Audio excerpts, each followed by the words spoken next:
I'm Cheryl. And I'm Lynette. We're Minnie's Food Pantry. Minnie's Food Pantry. It's a food pantry and it feeds a lot of people, hungry people in our community. Lynette is my baby sister. There's a lot of garlic bread. And Lynette is my sister's sister-in-law. Jeff makes you feel the same. Yes. We started it with just my savings. It got to a point where I didn't have the rent. Lynette called me and she was like, you've got to come to the food pantry. And I thought really she was calling me because the landlord was there. When I got here, there were these two kids, and they were literally holding a sign, and it said Matthew 25 and 35. That's what the sign read. It said, when I was hungry, you fed me. And these kids raised $2,185 for Minnie's Food Pantry. It's not easy. Feeding the hungry, it's not easy. Today, we fed over 500 people. And sometimes when I close that door, I wonder, you know, will I have enough food for next month? And we're going to get you out, okay? Minnie's Food Pantry! It can't feed 100 people, feed just one! That is a clip of some of the contestants of the American Bible Challenge. It's a new game show that premieres Thursday on GSN. Contestants can win $140,000 for charity by answering Bible questions. And Jeff Foxworthy is the host, and he's with us. Hi, Jeff. How are you?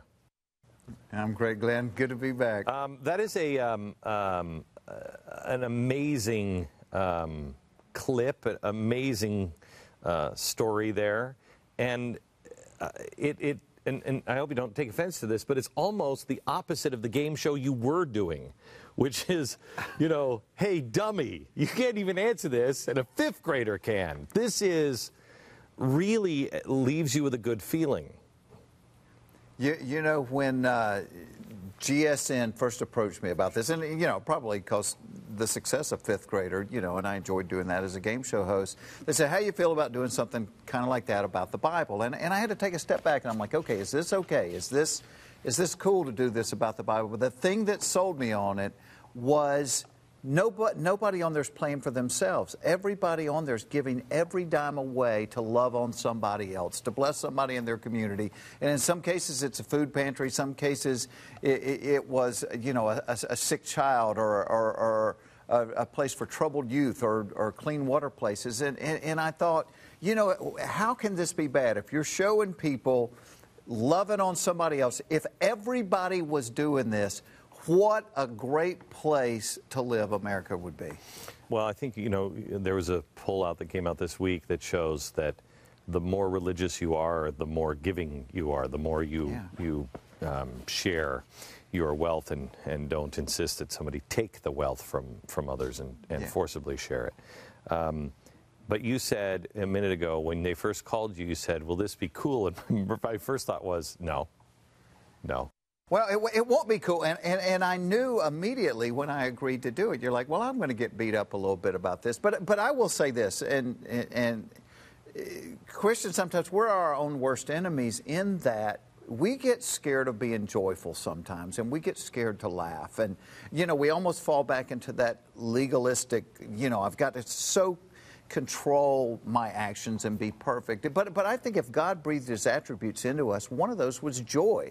You know, I've often said, I don't know why God didn't create just Adam and Eve for his pleasure, but he allowed us to have kids. And you think, well, why did he allow us to have kids? I think it's so we had a tiny idea of how he feels about us. And I know as a father, when I see my kids laughing, when I see my kids happy, it thrills me. It makes me happy. So, yeah, I mean, you got to be respectful to it, but the challenge is, can I make it relevant? Can I make it contemporary? And can we make it fun? And then the big payoff is these people are doing great stuff with this. They just got an open hand. You're putting the money in it, and they're turning around and helping somebody else with it. Are you, how long has it been since we've talked? Maybe, has it been 2 years? A year and a half? Yeah, it's been a couple of years probably, close to it. A lot has changed in the world in 2 years. And while I've never been, except maybe around Christmas time, at times I felt like, okay, get over the Merry Christmas thing. You know, I felt like people would attack Christians, et cetera, et cetera. You live in Atlanta. Are you feeling the change in our country on both the Chick-fil-A kind of stuff, but also the people coming out of the woodwork to tell people of faith to shut up and sit down. It's bizarre, isn't it?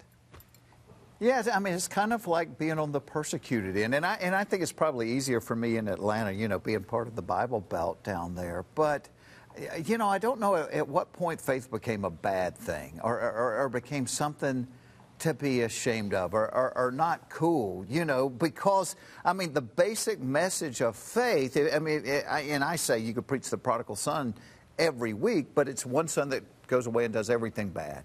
Other son stays, does everything, you know, tries to do everything right. In the end, it's about the love of the Father who says, I don't love you any more than I love him. I love you both the same. I mean, and that is the message. It's not based on our goodness. It's on the loving goodness of a merciful God. And, you know, why in the world would you be ashamed of that? It's actually freeing. It's like I don't have to be perfect. I don't have to be the man. And that's kind of the message of the world. You're the man. You got it all. It's like It's cool to say, you know what? I don't. Right. I don't. I have good days, but I have a lot of bad days too. And thank God, even on those bad days, he still loves me.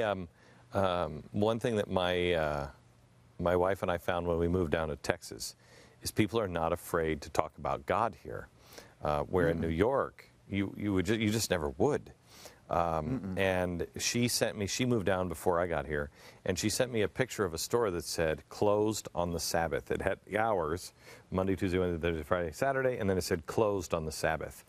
And she was like, I mean, it is great to be in the South. And one of the things that I've noticed in Texas, at least, is people are not afraid, and it changes the dynamics of your everyday life. It just changes the dynamics when you're standing in line at some place and somebody's like, you know, man, I've been having a hard day and I've been praying to the Lord all day. Help me out. Yeah. All of a sudden it just changes everything. Well, you know, I mean, as humans, and I've discovered that as a comedian. I've been to all 50 states. Scenery changes, accents change. People don't change. That's why, you know, I could work everywhere. We're all the same, you know, and everybody wants to be loved. Everybody wants to love somebody. Everybody wants to be worth something. That's the common denominator. And I think, you know, that's the biblical message is at the cross, God said, hey, you're worth everything. You're worth everything to me. But it's cool. I don't know how people without any kind of faith get through the bad stuff in life. You know, because it's coming. It doesn't matter who you are. It's coming. It's coming. Do you think that we are at the beginning of what you really kind of led, where it was, you know, Southerners were just dumb hicks, and you were like, you know what, I'm going there, and you just occupied that space, and you made it cool, and made it all right to laugh about it and to square your shoulders a little bit. I think we're at the beginning of a cycle that we may see those 10 Commandments, Cecil B. DeMille movies kind of come back.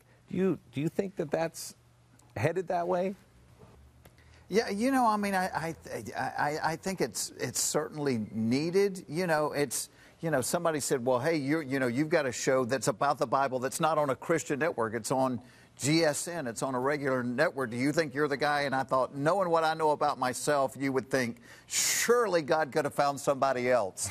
But if you look at the Bible, the people that God used over and over again, they weren't the well-educated. They were just regular people. The longest conversation with Jesus is the woman at the well. She'd been divorced 5 times. She shacked up with guy number 6. I say if there's been trailers in the Bible, she'd have been in one, you know? And yet, this was who he trusted to go back and tell the entire village, hey, I found living water. Right. You know, the guys that were fishermen that had at some point had been through school, and at the age of 10, the rabbi said, you don't have what it takes, sorry. And Jesus walks by, you know, the new rabbi, and says, you know what, I do think you have what it takes, follow me.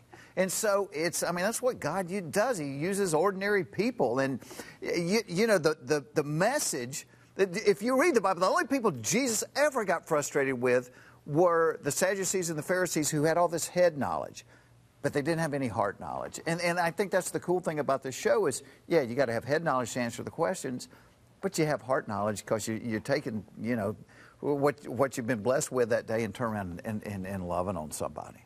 Jeff, I love talking to you, and you've put a lot of good into our society, and I wish you the best on the show, and hopefully it'll be a big, long-run success for you. God bless. I hope it will. Thank you. He does. Thanks. Good talking to you, Glenn. We'll see you soon. From Dallas, good night, America.